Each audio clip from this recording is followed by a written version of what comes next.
good afternoon. Hi, everyone. Welcome. I think we'll get started. Sorry, we're a couple minutes late. You are here. We are going to hopefully be talking about future-proofing the arts, leading, innovating, and influencing. And I'm joined by these amazing humans, and they all have really great things to share. So we're super glad that you're with us. We're going to do some questions we've been thinking about and talking about as a cohort during the last few weeks, and then we are going to have some time to invite you to be part of our conversation. So there is a microphone over here, so when we get to that point, we'll invite you to come over and share your thoughts or also questions you have for these amazing humans. So really what we want to talk about is how we recognize that change is inevitable and resilience is a choice. We've heard that many times throughout the last couple days from Lisa. This forward-looking session we're really wanting to explore strategies for thriving amid this uncertainty. And these folks really do have inspiring examples and actionable insights. And we're going to think about how to be adaptive leaders in whatever role we show up in. We want to think about creative thinking and collaboration so that we can go back to our communities and our organizations and hopefully strengthen them in meaningful ways. And at the end of the day, this is also about making connection. So I invite you to make sure that you've met everybody at your table. Please be sure you're welcoming first-timers to our conference. APAP is more than a conference, it's a family. So we want to make sure that you're staying connected to your family, your APAP family throughout the year when we're not together in New York City. So we're going to just start with introductions. My name is Laura Sweet. I left a presenting role as VP COO for Des Moines Performing Arts in September, a role I was in for 14 years. And before that, my work home was with Shelley at the Ordway in St. Paul. And my first presenting role was at the Lead Center in Lincoln, Nebraska.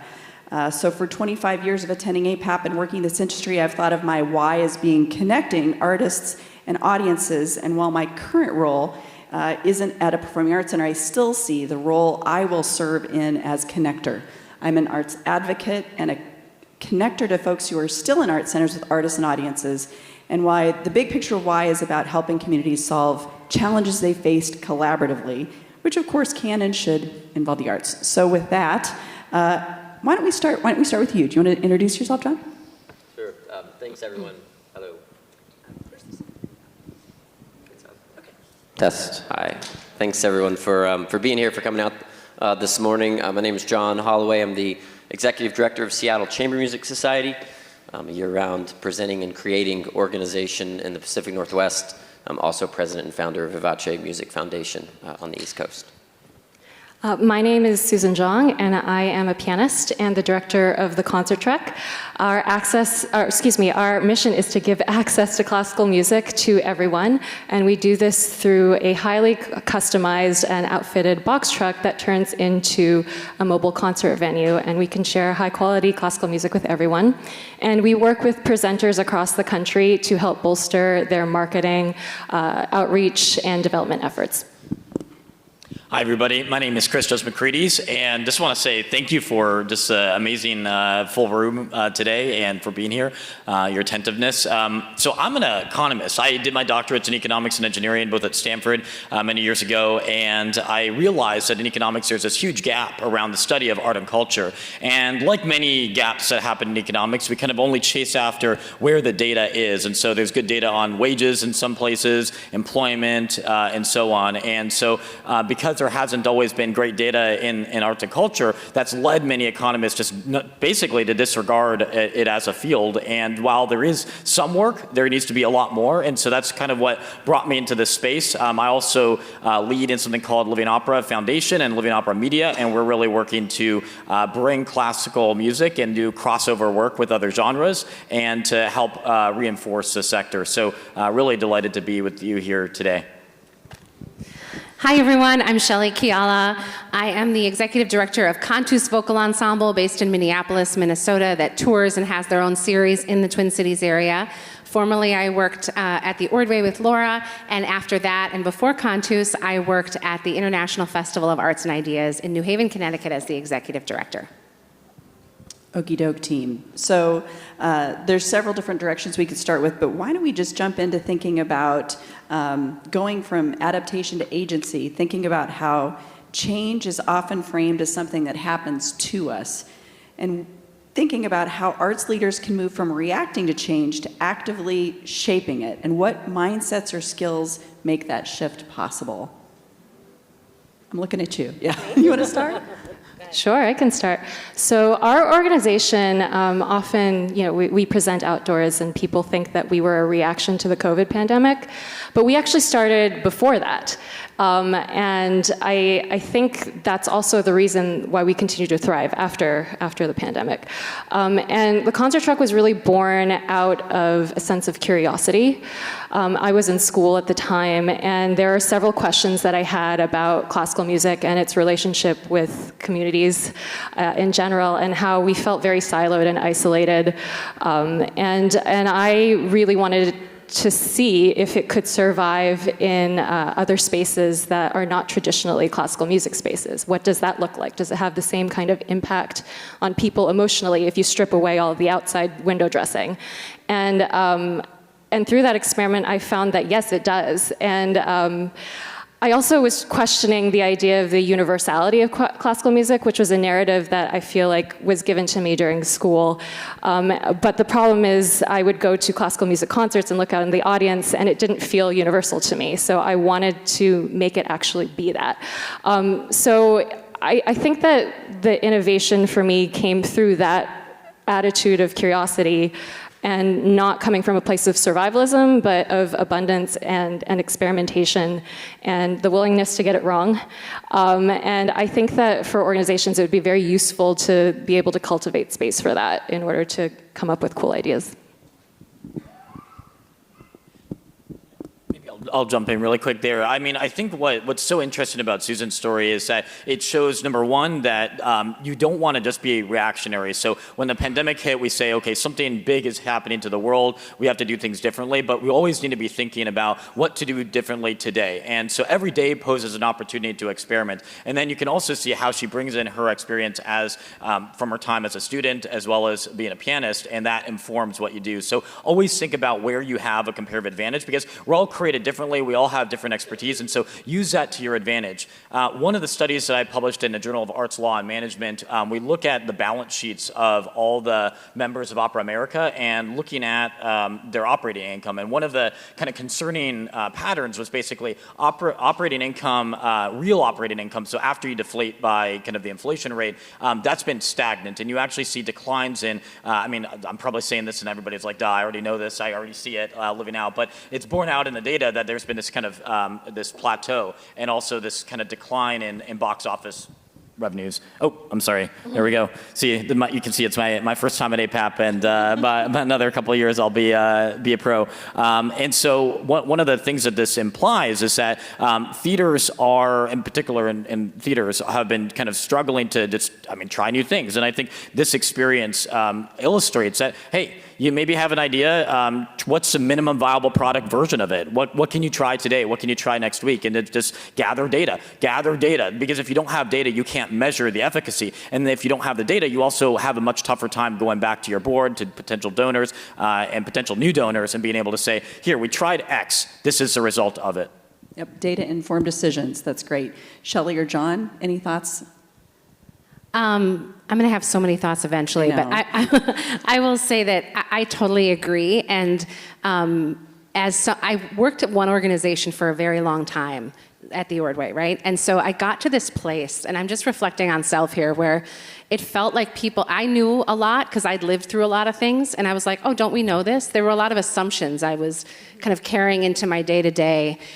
Because I was assuming this shared lived experience that wasn't actually real as staff and audience and artists kind of changed over.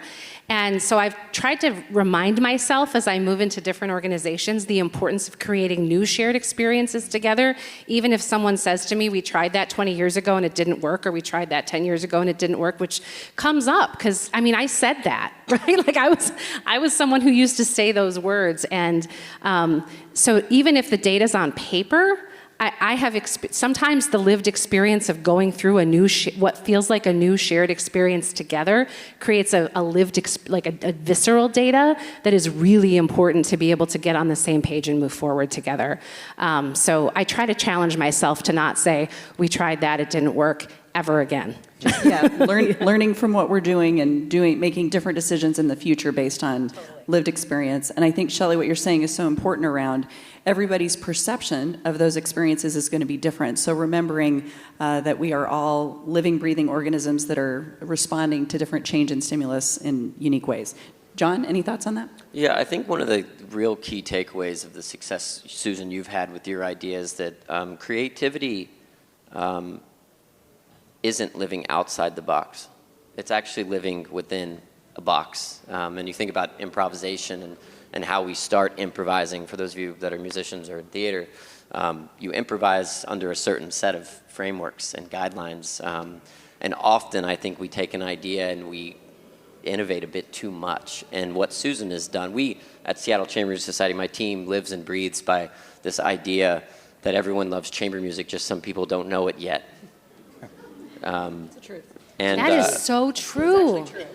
and it's our job to expose the world to this art form, however one might define the art form of chamber music, because we believe once we do that, they're going to like it. And if you fundamentally believe that, then what you're really doing is changing venue and changing access and changing, in many ways, then perception. And classical music today is as popular as it's been in history. And we've always talked about it being such an elusive thing for the elite, and back to Haydn writing string quartets in a palace for people that are members of a court, to now walking into a park and hearing world-class artists on a truck, literally in a box. And so what Susan did is take a really successful product that has passed the test of time and put it in the community in a truck. And what it's done is it's the data, as you mentioned, Christos, just really believing in the data. The data is that majority age group at these concerts is 30 to 39. That diversity of the audience outperforms the census of at least Seattle. We know that. But it's the same artists, it's the same, for the most part, a lot of the same programming. It's just simply innovating the space. So not changing the whole product, but making just a tweak. And that's creativity to me. And I think it's what you're getting at is so essential in terms of inviting audience in and thinking about how to yes and that experience. How can we bring more people, take away barriers? Reflecting on that at Cantus or with your experiences, Christos, what do you think about accessibility and how your organizations are thinking that through, or the ones that you're familiar in friendship with? Yeah. So one of the things that so in Living Opera and Living Opera Foundation, I work really closely with sopranos Sula Parasidis and Norman Reinhardt, who's a tenor. And before, like basically in 2017, Sula started using Instagram pretty actively and just communicating. One of the things that Norman went through was this intense period of performance anxiety, and we've talked about it publicly on our YouTube, on Instagram. And so number one was just being real with people. So enough with the talking points, just be real with people. Number two, add value. So one of the things that they wanted to do is we want to minimize the number of other people that have to go through that experience. And so it might mean kind of just giving suggestions about going to a counselor. It might be here's how you also, as an artist, try to minimize some of the frictions that come up, like when you're planning travel and so on. And then number three was using social media very effectively. And so just a funny anecdote of this, one of the things that Sula made during the pandemic, just on Instagram, was this kind of, I don't want to call it like a skit, but it was just like a series of reels that basically took different features of our work and then made it into something that was extremely funny. So one of the characters was the passaggio, and the passaggio would always be trying to like extort the singer and saying like, if you don't pay me, then your voice isn't going to work. And then there would be like the famous, so she plays like famous opera singer and then famous tenor husband, and the tenor husband that's always like bringing in a lot of money because tenors make more money. And so it was just like a way of making kind of light of certain features and then drawing people in. And then there was like a time that Norman was in Germany and he's like sitting in a Starbucks line and somebody like taps him on the shoulder and says, "Are you like famous opera husband?" And he's like, do I know you? And so they end up having a conversation. But it's an example of how to use the platform, how to use the technologies that are available. And this isn't saying like social media is always good, but it is a tool that's out there, and it's something that we need to make more use of to reach these highly heterogeneous audiences. I mean, I really believe strongly, and I have a long history of being an arts administrator that the business of the arts needs to be radically transparent. It was not something that I understood as a young person. Before, the codification of some of the arts management programs, you kind of had to figure out how to get into this world. And I'm very passionate about making the business of arts radically transparent. And I think that that kind of access is what makes us make better decisions and future-proofs our organizations, because it invites people into a decision-making space, not just an experience space. That is what's going to radically transform our organizations and make them viable. So how are you communicating the opportunities that exist for the artists you work with, right? Like, how are you inviting people in? How are you getting the word out? Who wants to take that? You're going to hear me sing in this room a lot. I share budgets. Like, I started sharing budgets broadly with everybody when I was working at the Ordway, with collaborators outside, like project budgets outside of the organization. I made sure when I went to the festival that the budget was very transparent for everybody. Inside of the organization, the board, we talked about it. It was a living, breathing document. Do the same thing at Cantus. I'm very fortunate to work with a group of artists that are incredibly interested in the business of the arts, and even if they aren't, I make them sit down and look at the budget with me, but they're interested.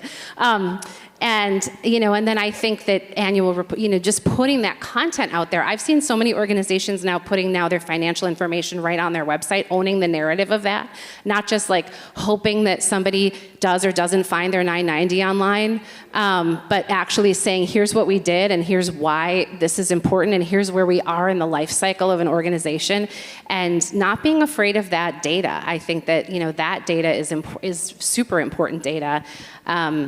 And articulating the difference between what's your earned revenue, what's your contributed revenue, how does that work with your expenses? I'm just like, you can hear, this is so important. This is how we keep the field thriving. And then we can invite other people in once we're transparent about that to say, wait a second, is there a revenue stream that we're not thinking about that's connected to, social media or album production or something? And I bet you have experience doing that.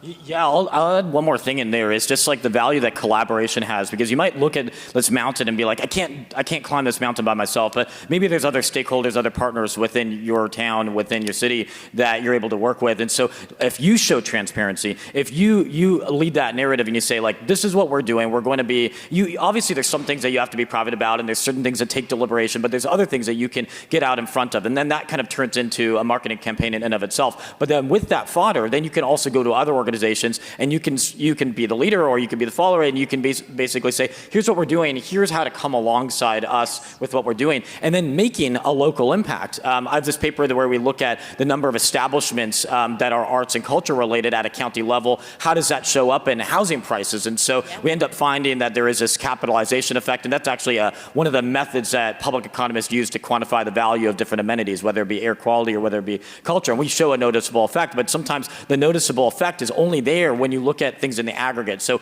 a single theater might on their own be just one piece of the puzzle, but then you have to work together. But that working together only happens when you put something on the table, which is exactly what Shelley was saying. It's like you have to be vulnerable yourself as an institution, put something there, and then you can kind of come together.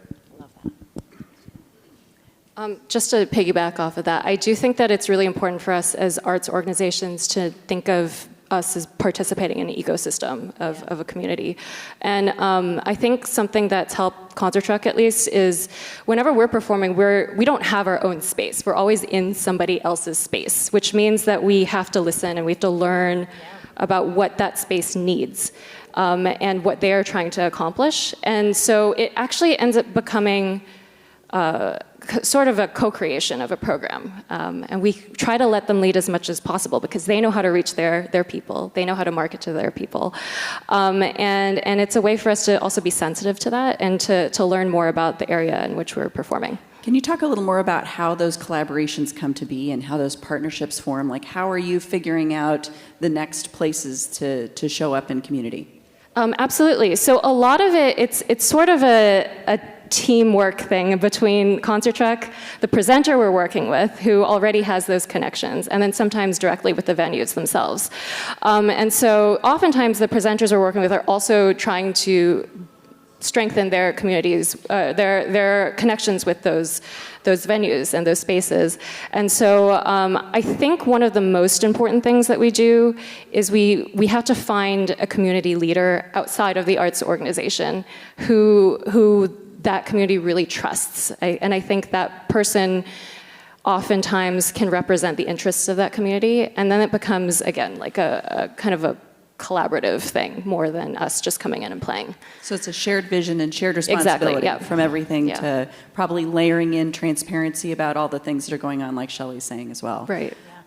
Anything, John, that resonates with you in Seattle about how you're doing collaboration or partnership, how you're choosing to work with those individuals or organizations? Yeah, it starts with trust, I think, and building a real relationship. We all raise money, I think, in this room, and we all know that the first step to raising money is building great relationships. We're all good at that. You guys are all here at APAP to network and do that, and I think one of the keys is with partnering organizations is to treat them the same way, is to really invest in the relationship so that you create some element of trust. And for us, one of our key partners for many years was the concert truck with Susan and her partner Nick that started that together, and we felt like we created a blueprint that really worked in Seattle as a community, and of course would stay in touch with Susan and understand that as they're traveling around North America doing this great work in other communities, we felt like we could kind of lean in and actually help these other adjacent industries and other presenters in different places. So we actually acquired the concert truck recently at Seattle Chamber Music Society, not to keep it to ourselves, but simply to be able to open this blueprint up and share it throughout North America and even some pilot programs in Europe with the truck. And so I think it's thinking in scale. It's great communication. It's putting everything on the table. And I'll just piggyback one thing on budget. You mentioned just trying to be transparent with your board.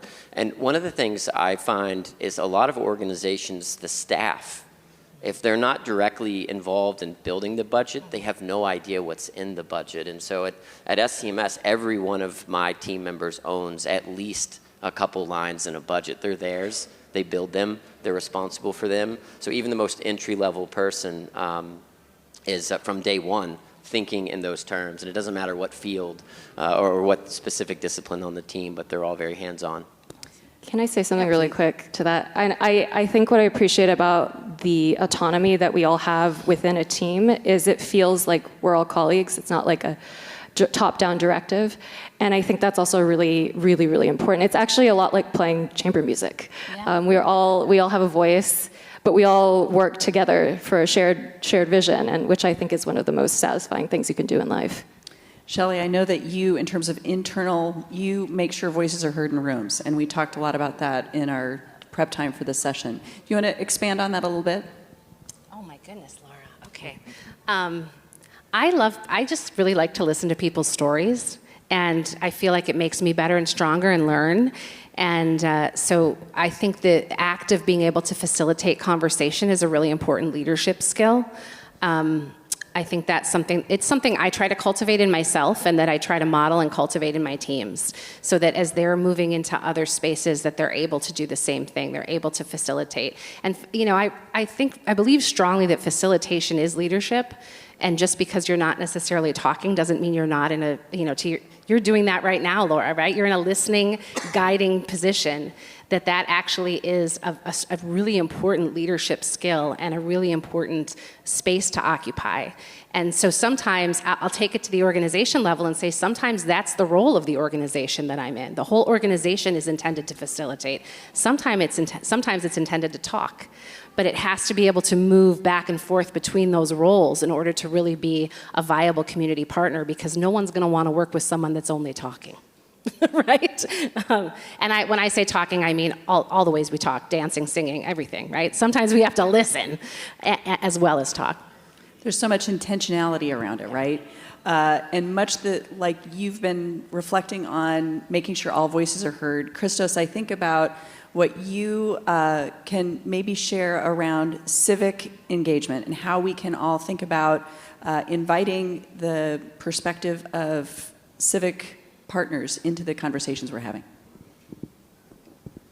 Yeah, I think that there's two things I'll say about that. Number one is to think about the shared goals. I mean, this has already been a theme today, but it's like, what's the shared goal? One of our objectives within the arts is to inspire and to entertain and to give people hope. And so if you think about that objective broadly, then now the canvas of potential collaborators is much broader. It's not just, is there another like narrowly defined arts organization that I can work with? It's just thinking about the objective more broadly.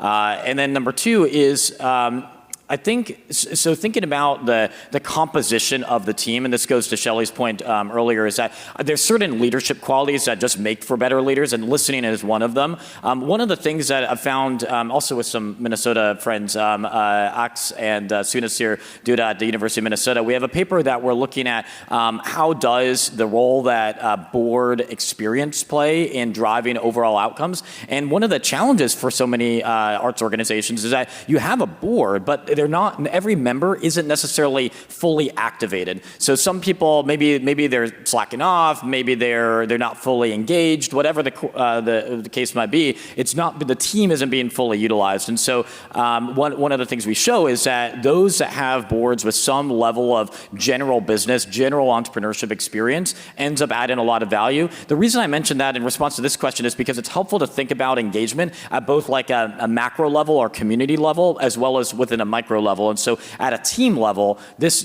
sort of collaboration and working with people to build social capital, to build and to chase after that objective is very important, just as it is at a macro level within your community. But I think a big takeaway is just think about your objective broadly. What other partners are in your area that are chasing after the same objective? Maybe it's a faith institution, maybe it's a homeless shelter, maybe it's just think broadly about it. Oh, and by the way, that also opens up new opportunities for funding, because then maybe HUD is providing funding for something, maybe USDA or whatever the agency might be. And so that also opens up different opportunities for funding in a very direct way, and as well as kind of the long run collaborative way.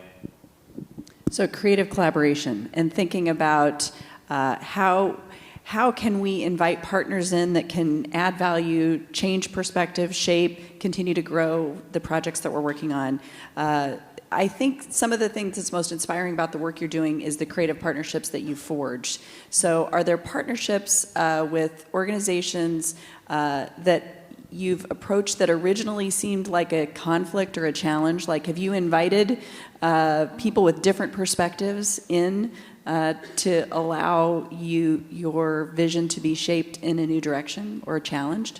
Anybody? Yeah, I mean, when I was at the International Festival of Arts and Ideas, New Haven is a city that loves parties, yay, and loves festivals. And so, one could come at that and say, wow, there's a lot of arts activity and festivaling happen in this one city, and we should be in competition with each other, or we need to be, or perhaps that had happened in the past and happens. And so I really, wanted to think about, are there ways we can collaborate, like these festivals can work together? And I remember meeting the woman who was in charge of the Caribbean American festival at a party. And it was right in the beginning of COVID, and her name was Kay, and I was like, oh, nice to meet you, tell me about your festival. She's like, well, we can't have it this year because we don't have the money for a DJ. And I was like, how much is the money for a DJ? She said, it's $500. I was like, I'll give you $500. I want to go to the Caribbean Festival. So in that moment, we forged a partnership where Arts and Ideas collaborated with the Caribbean Festival of New Haven. And together, we worked over the course of 4 years to build that. I mean, it had been big before, and then it had kind of shrunk due to COVID. We built it back into this kind of glorious celebration in the middle of downtown New Haven, because what we had was this giant stage and sound, and what they had was a connection to community and great programming. And we decided that rather than trying to both do the same thing in separate spaces, what if we brought that together and celebrated it together? And that became one of my favorite collaborations that I've ever had, as a result of looking at it differently, rather than as competition, as collaboration. Sorry, go ahead. I just want to say that I think in general, as Concert Track, we don't really have a lot of conflict because we're relatively agnostic. The purpose of it is to help other arts organizations. But in general, I feel like something that's been useful to me is to have that perspective of, it's like when you have multiple car dealerships in the intersection, it's like everybody's sales go up, right? And I think that the more we can work together, collaboratively and to help each other and support each other and just generate more interest in the arts and classical music, like everyone wins, and that kind of abundance mindset has really helped me in this area. Raising all the boats. Yes. Absolutely. Looking ahead 5 or 10 years, let's think about what a truly resilient and vibrant cultural ecosystem might look like and what actions arts leaders can take now to help bring that future into being. Any thoughts on that, John? Yeah, I'll say every successful organization is adapting constantly. So I think to say what can we do now to be safe and healthy 10 years from today is a wild guess. We're building a building in Seattle, and there's a new architecture term I just learned. It's called WAG. It means wild ass guess, and so that's what I almost just said. And now I did. Love a good WAG. So you must understand the data constantly so that you can innovate. And I think guessing without data is a big mistake. And also understanding that you'll never have 100% of the data before you have to make a decision. I think the organizations that wait for 100% of the data before deciding what to do make mistakes and they're behind. The organizations that make decisions with 40% of the data don't have enough. So it's finding that balance and understanding it enough where what you're doing this year is not necessarily going to work next year. But we've always done it this way. Is a great way to not be innovative and to not survive. So there's an element of magic in every organization, very mission-based things that you cannot change, that you should keep very core and fundamental. And then there's a lot you can do from there. So it's about staying within that box and being very creative around it and understanding the data so the decisions that you do make, you're measuring in real time. You're adjusting, you're leaning in, you're pulling back, and don't be afraid to leave a bad decision. I've got a set of leadership principles that my team lives with, and one of them is be a flip-flopper. And they look at me like I'm crazy, but often we have a great idea. We do a little bit, like Christos, you said, do a little bit of it. See, can you test it? When it's a bad idea, stop. And have a board that trusts you.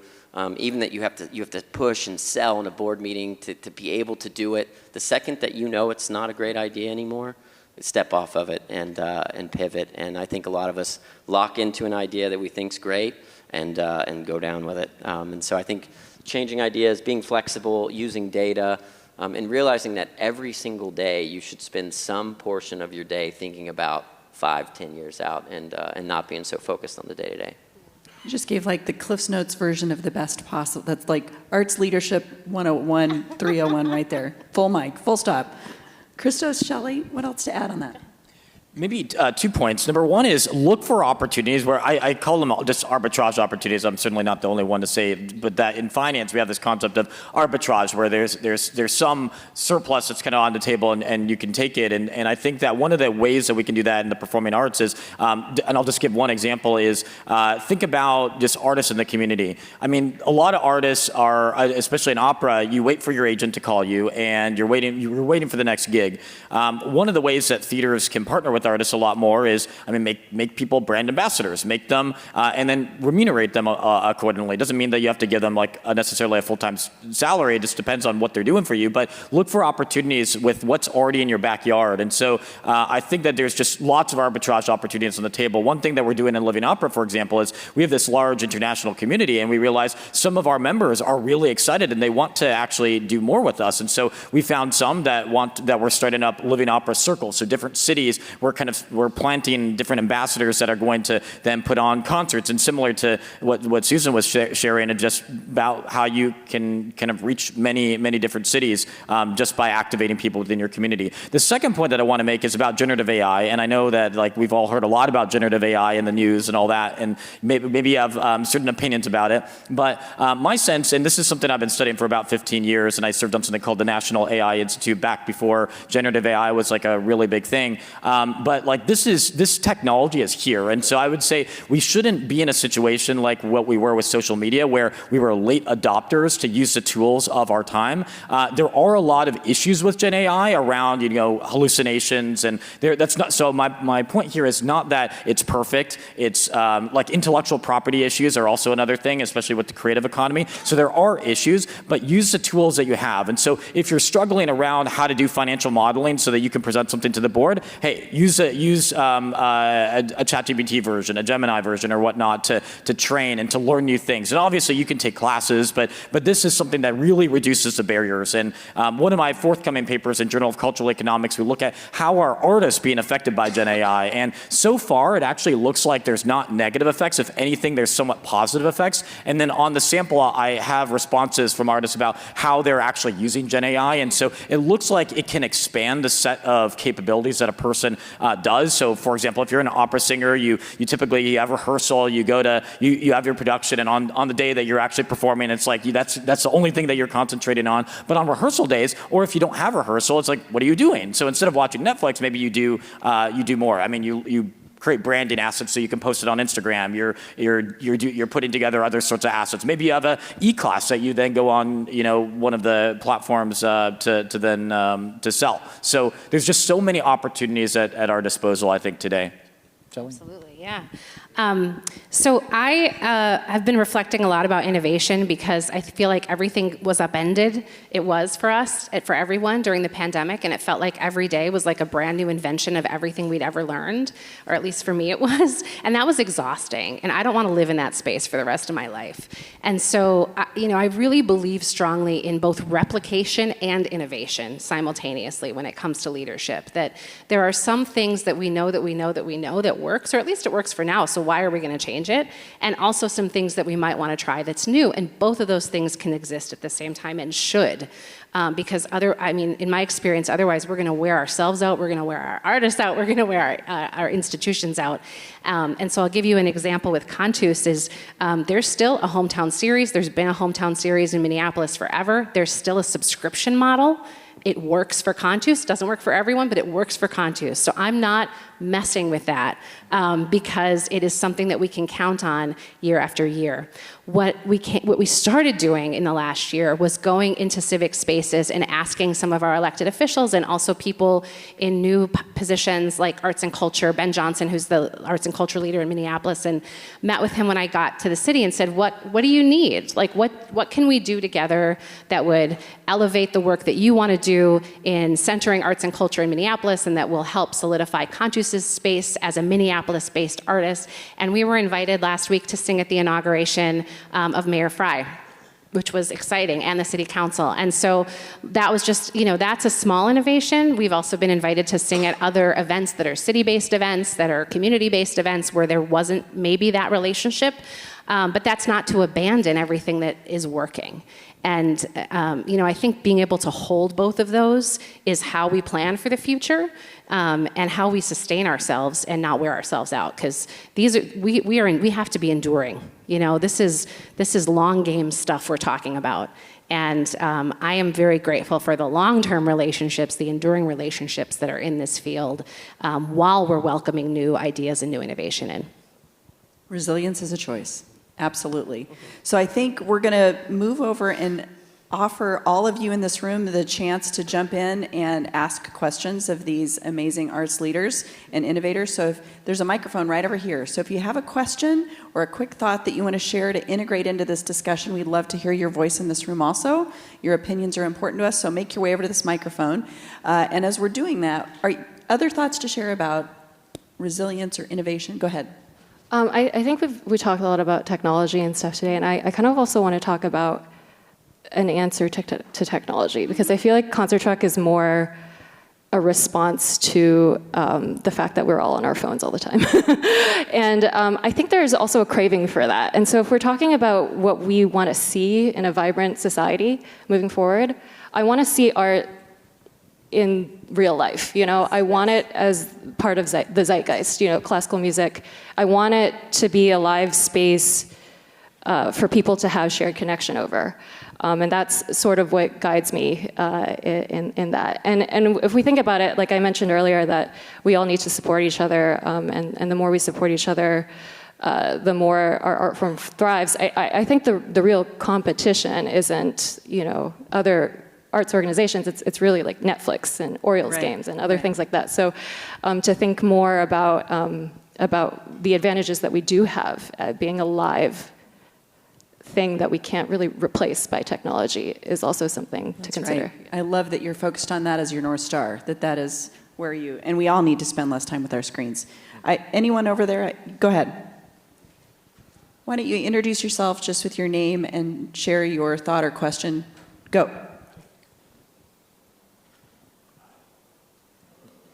Hi, I'm Joseph. It's okay. Hi, Joseph. Hi, Joseph. John, you shared that wonderful quote that I'm going to take, that everyone loves chamber music, they just don't know it yet. Shelley, you shared that you're transparent with your budget. Someone in a presentation yesterday shared a Mahler quote, I think, that was, tradition is not the worship of ashes, but the preservation of fire. Thank you. That's good. Can you say that one more time? Tradition is not the worship of ashes, but the preservation of fire. Thank you. It strikes me that there are these core texts, almost like sacred words, that you maybe return to. They might be a budget document, it might be a quote, it might be a piece of poetry. What are each of your? Can each of you give me one more thing that you point to, that you return to in times of when you need guidance? And it can be a piece of art, piece of poetry, just some words of wisdom. Man, I love that question. Who's going to start? Yeah, I'm happy to start. Yeah, go for it. I believe firmly that the more someone knows, the more likely they are to come again, the more likely they are to enjoy it, the more likely they are to give, the more likely they are to tell their friends to give. And that centers education every day in everything that you do. So from the most basic program notes, how much time do you think about those? How do you get them to an audience member in different mediums? Who's preparing before they come to a concert? We just recorded the Ionescu Octet, which is just a wonderful piece. And the first time I heard it live, I didn't get enough of it. And had I prepared, and I think about that with the audience. I'm not in the visual art space, but I do love going to museums. But often I go and I look at something and I'm just overwhelmed. And I have no idea how to make sense of it. But if I go on that tour, I take the guided tour, it means so much more. And so many of us go to art museums and think about guided tours, right? They've done such a great job. But for people coming to concerts, do we think about guided tours to a concert for a first-timer? Yeah, and how are you measuring their experience, and how are you giving them the data they need, the learnings? And so centering education every time someone walks in the concert hall is almost like a lifelong learning course for them. And so really, the more someone knows, the more they're going to like it. And so how do you give them those tools in advance? Something I come back to every day. I think my guiding quotes or ideas have a lot more to do with like Scrappy's startup mindset. And for me, is being trained as a classical musician, where you have to kind of be perfect all the time. I think that was really important to embrace failure. So when I was a student, I always called my first performance of a piece the first pancake, because it always sucks.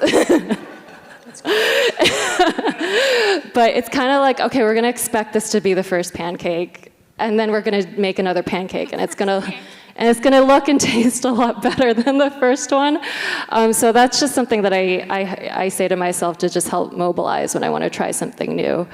And then there's this another quote that I've been trying to, I can't remember. I think it was a Bernstein quote where it's like, greatness happens when like you have a deadline or like a big goal and not quite enough time or something. Like, I can't remember the exact words of that, but I always think about that too, because I think when you're a scrappy startup, you're kind of under the gun all the time. And it's, for me, it's a way to get myself out of overthinking or worrying and to just go and do it. So yeah, I would say those are a couple things I think about. One of the guiding principles, and the guiding principle in Living Opera, and this is a quote that Norman had, is around create the culture that you want to live in. So we're going to treat people with love, with respect. We're going to produce excellent work, and that's just something that we try to make really ubiquitous through everything that we're doing, whether it's a masterclass or whether it's an album. So it's like you basically an appeal to like you can be that change for your family, for your community, and for the world, and you just kind of take each layer and aggregate up. I'll go quickly. There's a great line there. I remember working with young audiences and introducing them to contemporary dance and teachers being really freaked out about it and apologizing to me because the students didn't get it or didn't like it. And I would say to them, I care, but it's not about that actually, because when you eat food, you don't like everything you try. That doesn't mean you're not eating. Right? The point of it is that this is for you and it is for these students and we want them there. And so that's a reminder to myself that to always be inviting people. Even if I assume that they know it's for them, they might not. There's someone that doesn't realize that what we're creating is for them and we have to be intentional about inviting them in. Brilliant. Okay, next up. Hi, I'm Marnie Ryder. I'm from the Anderson Center at Binghamton University. And you all kind of hit on or talked about data, and I'm just wondering, like, can you give an example of what data you specifically look for in making your decisions? For me, it's anytime there's a project or you're evaluating something, first it's determining what success looks like, and that will drive what data you're seeking. I'll give a hard example. When we started working with the concert truck, I wanted two things. I wanted new people experiencing chamber music because of the truck, and I wanted those new people converting into ticket buyers. So those two things are what we measured as much as we possibly could, and it really drove every action around the truck. You know, you're activating a concert truck, you're in a park, there's 1,000 people there, there are no tickets. How do you collect their information? You have to immediately come up with a plan to do that. It's surveys, it's some kind of incentive, it's some kind of giveaway. Where you're able to collect data to track and to measure. And then you know, within your CRM system, I know exactly what in 2016, when I first worked with the truck, that group of people and their behavior from 2016 through today, and how they've acted, how they've interacted with the organization, how much they've donated, how many tickets have they bought to other events. And so I think first determine what success is for whatever you're doing, and create the data that you think is going to give you the answer to continue doing it, to do more of it, to do less of it, or to stop. The question of data around art has always been something that's frustrated me, because how do you measure emotional impact? And I think that that's really challenging. I think this long-term sort of behavior analysis is definitely really useful. And I think gathering also some qualitative and narrative information is useful. I think something that we do is we take quotes a lot. Or testimonials from people. And I think there are fun ways to do that too. Sometimes with Concert Truck we have these sort of interactive programming, and that there's place for people to write their thoughts, you know, and I think sometimes that is a way to do it in a way that's not like, hey, can you please write your thoughts in a survey, you know. It actually becomes part of the program, so that can be helpful. Yeah, I'll make 2 points. One is just to be really, I'd say, resourceful with the data that is available, because some you might have an ideal of like, I wish that we could have like a fully representative sample that would be longitudinal, blah blah blah, but that's just not possible to do, as Susan was mentioning. And so being resourceful with where you get data, and sometimes it might even be another company's data, or like Google Trends. You like look for how many people are querying for concerts within a certain metropolitan area, and that can be useful and informative for you about a potential market. The second thing is that I'd say there's data, the purpose of data is to add signal to noise, and I just will kind of reiterate to what John said, that it depends on your purpose. So if you already are like pretty convinced about, you know, some change in how you're going to run your organization, and then you're like looking to maybe back it up just a little bit more, just to be 100% sure, then your threshold for what data you're going to gather, it's going to be an easy bar to pass. But if you're looking for something, you know, that's going to be like a big change, something that you're really 50-50 about, then that's when you go maybe all in. Maybe you need to commission a survey. Maybe you need to partner with some other institution that's done a survey before and ask them to share their data. And so, and just kind of echo what John said about it, really depends on the objective that you have. Awesome. Okay, next up. Hi, my name is Angela Harris. I'm the Executive Artistic Director of Dance Canvas in Atlanta, Georgia. We work to support emerging professional choreographers and provide platforms so that they can create and present their work.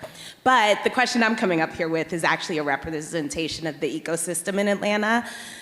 In thinking about future-proofing, what we've been facing in our community is that funding has been tanking. You know, Georgia's the second lowest in funding.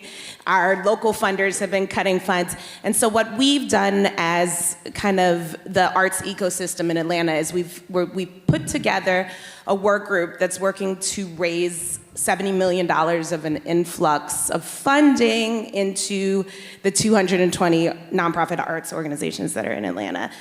The challenge that we're facing is as we're getting data, as we're having talking points, as we're thinking about doing things differently, the people that we're talking to about that funding have this data. They know this stuff. How do we talk to them differently so that they can not put those like blinders on and do things how they've always done? Yeah. So we'd love your thoughts on that. Yeah, I mean, I think Lisa spoke to this a bit if you were at the opening plenary and talked about, or this, I don't remember which plenary. Anyway, it was a plenary. And the importance of story. You know, how do you make the data personal? And I think that arts organizations have such a great opportunity to add color to numbers, and so it's a marriage of both, which is, you know, kind of what we were talking about is how do you translate it? I told a story about a DJ, right? Paying for a DJ. I told a story about dancers, and I knew I was going to tell those stories when I came into this room. That I didn't just come up with them in the moment. And so, you know, that intentionality around narrative that will bring to light the things that you are seeking to embed into the hearts of people that you're speaking to, I think is really critical. First of all, wait, where did she go? Oh, I'm a Georgia girl too, so. A lot of our initial fundraising for Concert Truck happened in Baltimore, and Baltimore's, really? Stop. Oh my God. But something I came up against also was that Baltimore's got a lot of issues, right? You know, and so there's a lot of competing sort of things to address. When I went to funders, I basically told them what I believe in my heart, which is that art is a necessity. I think it's something, it's not just like something frou-frou you put on top when you have all your other needs met. No, I think it's like a very basic necessity. And I think that figuring out how to communicate that, again, like I really believe that, was a way to make that work. And I think that public art revitalizes neighborhoods. I think that it creates more business. I think that all of the other issues that happen in our society, it's all interconnected. And I think that showing how we play our part in that has been really effective for me.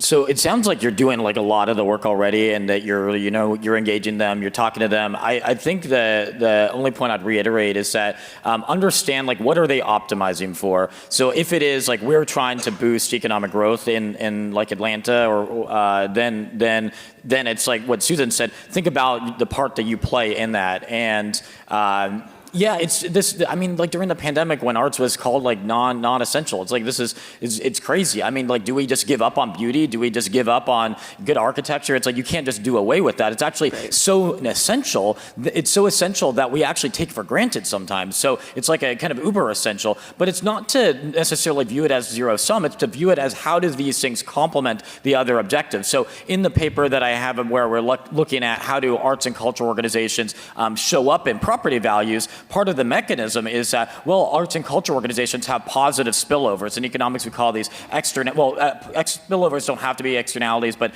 oftentimes they are. But you're basically talking about how you're drawing more people to the city, how it's making people more inspired, happier, et cetera. And that's where, again, it comes back to sometimes having the data, and it looks like you're trying to get to the data. The last really quick point that I'd make is that sometimes there's data that is close substitutes that is already publicly available. So the American Community Survey is out there on the census, and if you go to IPUMS, another University of Minnesota, shout out, University of Minnesota has this like a very nice portal for downloading data. So you can download like 20 million observations on like individuals, all anonymized, and you see like, you can see artists, non-artists, et cetera.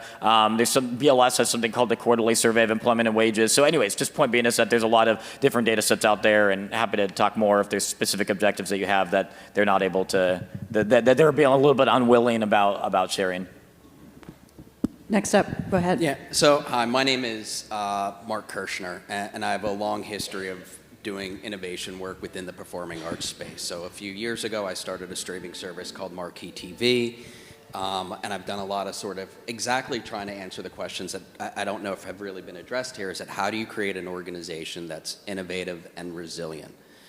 Because as you know, technology is always changing, and what I've found in my practice in working with organizations is that creating an organization that can innovate and be resilient really starts from kind of some basic fundamentals. When I work with clients, we do audits of their internal skill sets. I do a lot of deep dives into what kind of rights and permissions they have from all of their collaborators. Because without those, I think, you know, and I've worked with some of the largest arts organizations in the world, everybody runs into a brick wall. We want to do this, we can't. And these are the issues that need to be in the tough conversations with collaborators that need to be resolved.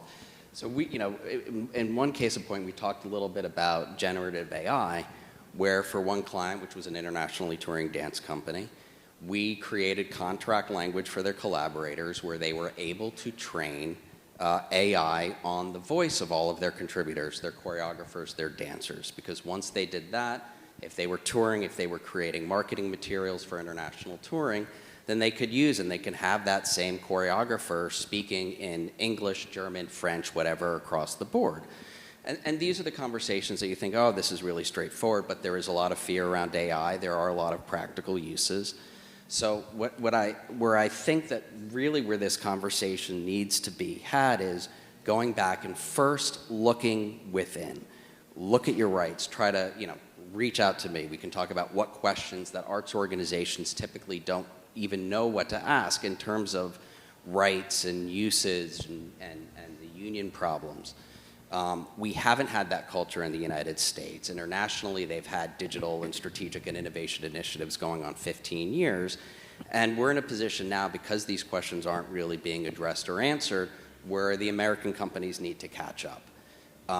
So, you know, again, you have to look internally, make sure that you have the optionality within your collaboration agreements, within your contractual structures, and then try to understand what the skill sets are that you need to have in place so that you can make those pivots when the opportunity arises, such as a pandemic or a hostile government. You know, these, and I just wanted to share that so that some of these points do get across. Yep, thank you. Anything to add? Just yes. Next.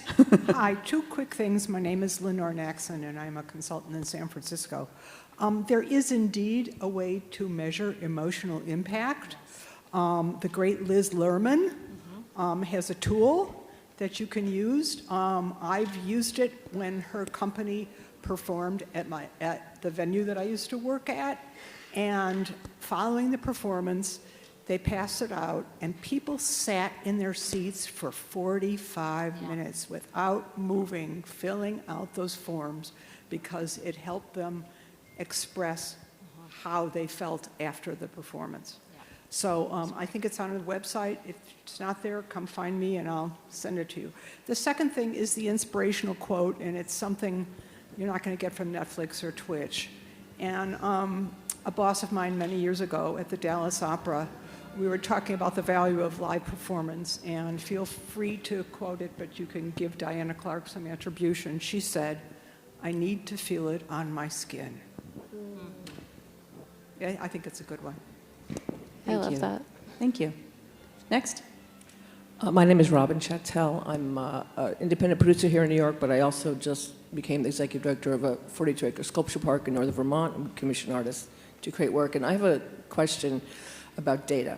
And, you know, what percentage are we relying on data versus our intuition? Because I think intuition is also important. Just as an example, the board of directors, I'm in a meeting with them a casual meeting with one of our donors. It was a hangout thing, and the donor mentioned that we should have brochures and those visitor, pamphlet guides you see in hotels and motels.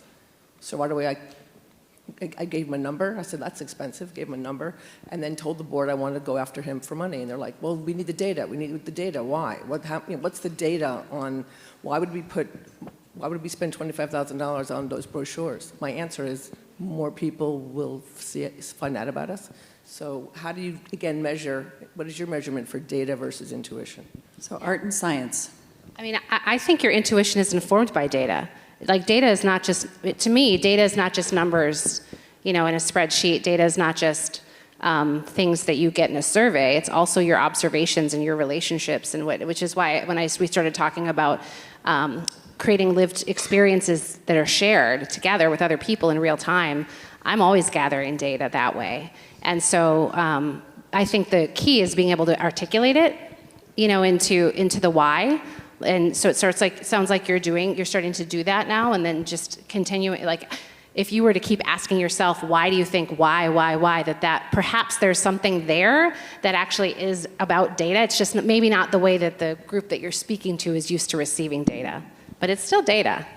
Yeah, and there might be low-hanging fruit things that you can do. Like you might just kind of look for 5 studies that have done some sort of intervention where they pass out flyers and they kind of quantify the number of people that it reaches, and then you can use, like if there's a lot of variance, and maybe you take kind of the median of those, and then you say, okay, well, if we can reach this many people and they're on average likely to spend this much money, then this is how it's going to translate, and you get kind of an ROI calculation. So data doesn't have to be like you've got like a big CSV file with 1 billion observations and all these columns. It can sometimes just be like, hey, there's a study on blah, and it says this, and that applies to us, and there you go. Great, thanks. Go ahead, next. Hi, my name is Fabrice Vignetti. I'm a 100% artist. I don't know exactly what I'm doing here, but I am here. We're glad you're here. I was a classical player, and my brother brought a record of Jimi Hendrix, and I heard this song called Machine Gun, and I had literally to take a nap after it of 12 minutes of insanity. I feel like I'm in the same sphere right now because I'm listening to the 4 of you, because unfortunately I cannot take a nap after that. I have other things to do. But one of my greatest mentors is Herbie Hancock for 30 years now, and Herbie always told me that we have to bridge the gap between the business and the artist. And that's a struggle for us as artists.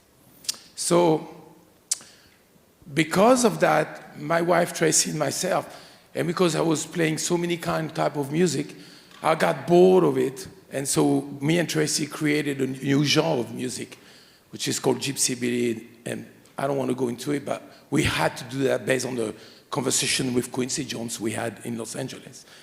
And so I had with Tracy to go beyond myself, to be innovative, and to be as an artist what exactly you're doing. That's why Herbie told you sound like a band, a jazz band. I mean, that's what it is. You really sound like a jazz band. You communicate and you're doing things crazy. I'm thinking I'm in a Twilight Zone here, but I'm here, so I'm happy. Thank you so much. I don't know. I'm really, I'm sorry, but this is how I feel as an artist. I'm totally like a Black Mirror episode right now for me. But thank you so much for everything you're giving to us. Now, the other thing is the other side I want to ask you. What relationship do you have with the artist? And how, as a humanistic part of your job, which is very square, I mean, I don't know, I call it square. I don't know, it's not. Maybe for you it's very creative. I think it is. But it's such a gap that I have to close that gap no matter what to be successful. How do you get inspired by the artist itself in your work for the changes? Because changes come from creativity, we believe that. So what is the amount of creativity that you have as people who are focused on data and numbers? Some of you, I'm sure, are artists. How do you get inspired for the other side instead of now giving to us? How the artists, you gather data from them and to develop business more and dig into it and make it better. Who wants to go? You want to go? I'll go. Our artists, the 8 singers at Cantus, the 8 artists of Cantus are our staff. They're embedded in the organization. And they all have roles. In addition to their performative roles, they all have administrative roles, little ones, in order to keep the business moving forward. So there's not that, I feel you're talking about a separation, which I've experienced that too, where there's an administrative arm and there's an artistic arm that feels kind of separate. In the organization I'm in now, that doesn't exist in the same way, because the artists are staff and creating and also administrating with us. And so I think because of that relationship, it creates an opportunity to be very creative together. And so the work is continuing to define role so that we're not all trying to do the same thing at the same time, because that's super inefficient, right? We're working together, but we have to just keep defining role as we move forward. Yeah, I'm also, in addition to being the director, I'm usually the person playing on the truck. So I feel like that, I don't really feel a separation between those two things. Maybe, John, you'd be able to speak more to what you notice about that. Yeah, the whole reason we do it is for the art. So you centered the art as the primary focus thing 100% of the time. I have the pleasure of my colleague, the artistic director, is James Innes, who I think is the best violinist on the planet. We text probably 40 times a day, 7 days a week. Super connected to James, very transparent with James. I mean, transparent with everything we talk about, transparent with budget, with the team, with the board. The team, the artists are the most important thing about the product, because that's why we're all here.